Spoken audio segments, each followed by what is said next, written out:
Y'all ever been to Olive Garden? No. If you ain't never been there, let me tell you what happens. So you get to Olive Garden and you sit down at your table, okay? They bring you a basket of breadsticks. Breadsticks be hidden. Most delicious breadsticks you'll ever have in your entire life. It's right next to Cheesecake Factory, the little brown bread with the oatmeal. It's right next to it. Right second to it. Now, they bring the bread out and you eat one breadstick. Then you lose your absolute mind. You eat 2 breadsticks, you eat 3 breadsticks. You just, God forbid, they brought out the salad with the cheese. Your stomach is just full of stuff. And so then they bring you a menu. You ain't even got your order yet. They bring you the menu. You scroll and you're like, okay, I'll get some chicken marsala. Okay, I'll get some lasagna. Okay, I'll get chicken fingers because I'm basic like that. Like you make your order, right?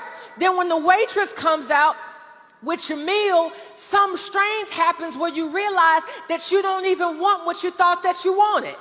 And the reason that you don't want it anymore is because you consume so much bread that you don't have capacity for anything else. And that's what happens when people get the bread of life. That's what happens when people get Jesus, is that they are so full of his love, so full of his power, so full of his truth, so full of his grace that they don't have capacity for foolishness no more.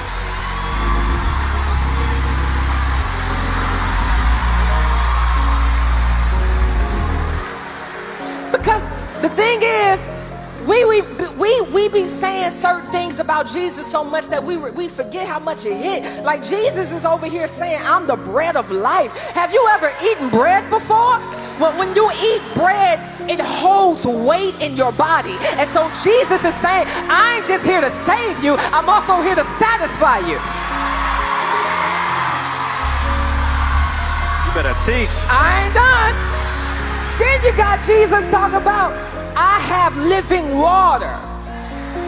Something strange happens to the mind when it's dehydrated. It's like when you go into a desert and you don't have water, something happens where you start to see water where it doesn't even exist. That's a mirage, but that's also what idolatry is that you think that because you are so thirsty in your soul, you start thinking that there are sources of water where there actually aren't any. But Jesus is like, if you just knew who you was talking to, you would ask me and I would give you living water.